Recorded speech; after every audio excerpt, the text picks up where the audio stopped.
안녕하세요. 저는 유네스코 산하국제무용협회 CID 유네스코 한국본부의 회장이자 서울세계무용축제 시댄스 페스티벌의 예술감독 이종호라고 합니다. 뵙게 돼서 반갑습니다.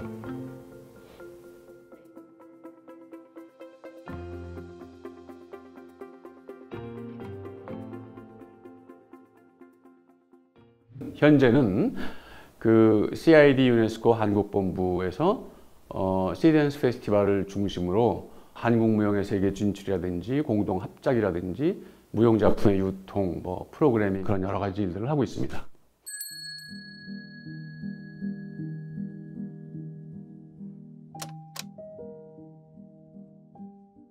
제가요, 그러니까 91년부터 94년까지 이제 연합뉴스의 브뤼셀 특파원으로 근무하다가 이제 들어왔죠. 94년 가을에 들어왔는데, 지금은 돌아가셨지만 오화진 선생님이라고 계세요. 특히 한국 무용 하신 분들은 다 아실 거예요. 그래서 본인이 무용을 직접 또 하셨지만 책도 많이 내시고 이제 이론 쪽을 좀 하시다가 그 일본의 친구분들이 또 옛날 어르신들은 일본의 친구들이 많잖아요. 그래서 그 일본에 있는 무용계하고 이렇게 접촉이 되시다 보니까 그 유네스코 산하에 CID라는 단체가 있다. 국제무용협회.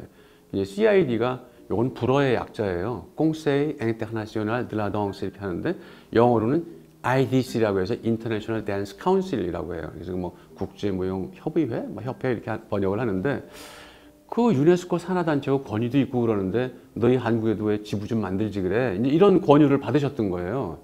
참고로 말씀드리면 유네스코 산하에는 수많은 문화예술, 교육, 과학기구의 이제 분야들이 많죠.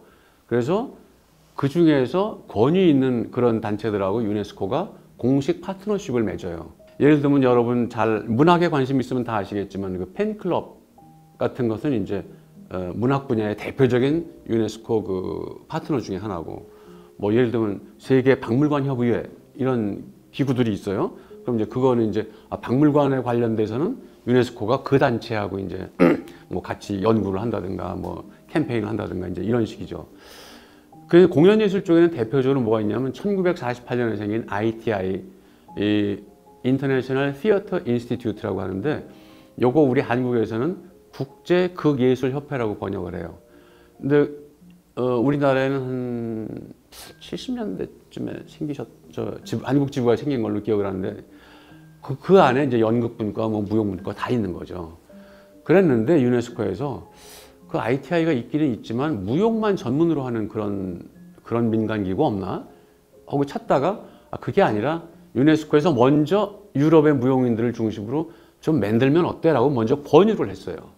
그래서 이제 1973년에 생겨나게 됐는데 이때 스타팅 멤버들이 정말 짱짱합니다. 무용에 조금만 관심이 있으면 누구나 다 아실, 예를 들면 모리스 베자르라든지 피나 바우시라든지 혹은 스웨덴의 쿨베리 발레단을 만드신 비르기트 쿨베리, 그 마츠에크의 어머니죠. 그 다음에 이제 또 미국 쪽에 누구, 인도, 아프리카 해가지고 아시아 쪽은 좀 약했어요. 그러나 이제 유럽, 중남미, 북미, 아프리카, 중동까지 엄청나게 그 나라에 아주 가장 권위 있는 무용가들을 지부장으로 삼아가지고 출발을 했던 단체가 이제 여기입니다. 그리고 이제 지금까지도 유네스코 산하의 무용 전문 민간 기구로는 유일하게 이제 CID가 있어요. 다른 단체도 많지만 유네스코 단체는 아니고요. 그래서 이제 오화진 선생님께서 이런 좋은 게 있는 줄 몰랐는데 한국에서도 만들어야 되겠다. 그러니까 이종호 선생이 좀 이걸 맡아달라. 그래서 제가 뭘 해, 어떻게 하지? 기본적으로 기자 생활을 하는 분이니까 이 사회적인 감각도 있을 거고 제가 제일 적임자라고 생각을 했대요. 그래서 제가 뭐라 그랬냐면 저도 굉장히 관심을 가지만 이런 일은 딱 두 가지가 있어야 된다. 그래서 뭐냐? 시간과 돈이 있어야 됩니다. 물론 무용 분야에 대한 애정이라든가 식견이 있어야 되는 건 기본이지만 시간과 돈이 없으면 이런 일 못한다. 이게 월급이 나오는 일도 아니고 누가 금방 후원을 해줄 수 있는 것도 아니고, 그래서 다른 분을 한번 찾아보시라고 했더니 이제 오화진 선생님께서 이 사람 저 사람을 만나신 거예요. 그때 한참 고민 끝에 몇 달 후에 드디어 적임자를 찾았다고. 그래서 어떤 사람이냐라고 여쭤봤더니 저도 좀 알고 있는 사람인데 참 이런 표현을 쓰기는 뭐하지만 거의 하여튼 사기에 가까운 그런 행각을 벌이고 다니던 어떤 그런 인물이 있었어요, 공연계에서. 그러니까 이분이 워낙 이제 언변이 좋으니까 이 오화진 선생님이 이 사람한테 맡기면 되겠다라고 이제 생각을 하신 건데 제가 참 이건 도저히 안 되겠더라고요. 그나마 무용계 출신 같으면 모르겠는데 무용계 출신도 아닌 분이고 그래서 선생님 제가 뭐 모함을 하려는 건 아니지만 그건 아니다. 그래서 이제 하다 보니까 아니 그럼 이종호 씨가 책임지고 해. 그래서 이게 정말 또 다시 저 어떤 운명의 그 만남이 이제 이루어진 거죠. 그래서 알겠습니다. 그러면 힘들지만 뭐 제가 하는 게 그래도 낫겠네요. 해서 이제 하게 됐죠. 그러다 보니까 이제 좋은 점도 있지만 나쁜 점이 있어요. 뭐냐면 외부에서 생각할 때 시댄스는 그렇지 않아도 규모도 큰데 뭐가 이렇게 많아? 뭐 작품도 코너가 너무 많아. 그러니까 이거 무슨 뭐 핫팟도 있고 그다음에 한국의 젊은 무용가들을 외국에 진출시키기 위한 플랫폼인 Who's Next라는 프로그램도 있고 또 그다음에 뭐 무슨 특집이라고 해가지고 지금 말씀드린 뭐 난민 뭐 특집 따로 있고 그다음에 뭐 어떤 거는 국제 공동 창작해서 한독 합작 작품도 있고 뭐 그래서 저는 좀 단순하게 생각하고 그냥 보러 오시면 안 될까요? 예를 들면 우리가 그냥 맛있는 음식을 뷔페처럼 쭉 깔아놨다 그러면 골라 먹으면 되지 축제가 꼭 어떤 그 이념의 틀을 앞세우고 해야 되는 거냐 이제 그 부분에 대해서 저하고 많이 부딪혀요. 근데 우리나라 공연예술계는 좀 그런 경향이 있어요.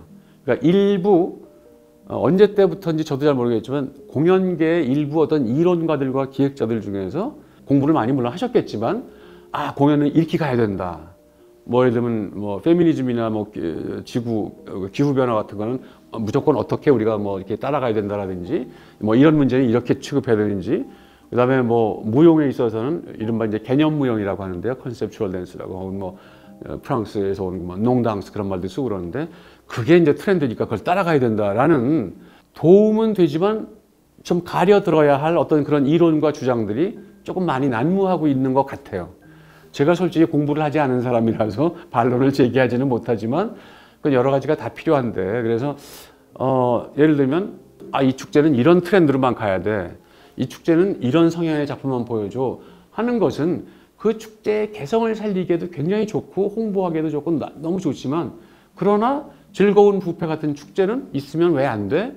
라는 게 이제 저의 그 참 소박한 반론이거든요. 그래서 그냥 관객의 입장에서는 시댄스에서 이런 여러 가지 하는구나. 그래서 즐거운 거 있으면 즐겁게 보면 되는 거고 어떤 거 보고 깊이 어떤 생각을 하게 됐으면 그런 효과가 있는 거고. 그러니까 거기에는 이제 어쩔 수 없이 예술 감독의 이념과 철학과 취향이 반영돼요. 그럼 저는 예를 들면 음악극 같은 걸 굉장히 좋아하는 편인데 그럼 오페라하고 춤하고 만나는 뭐 이런 거 할 수 없어. 그래서 가끔 합니다. 근데 이제 그거는 뭐 큰 규모로는 할 수 없고 이제 뭐 출연자 한두 명짜리 이제 조그만 거 하지만 그래서 좀 이렇게 좋게 말하면 다양하고 좀 나쁘게 말하면 자파상 같은 그런 축제가 시댄스다. 근데 그것을 뭐 이론가나 기획자들은 어떻게 생각하실지 모르지만 관객의 입장에서는 그런 거 신경 쓰지 말고 좋은 작품 보면 충분하다라는 것이 저의 강변이죠.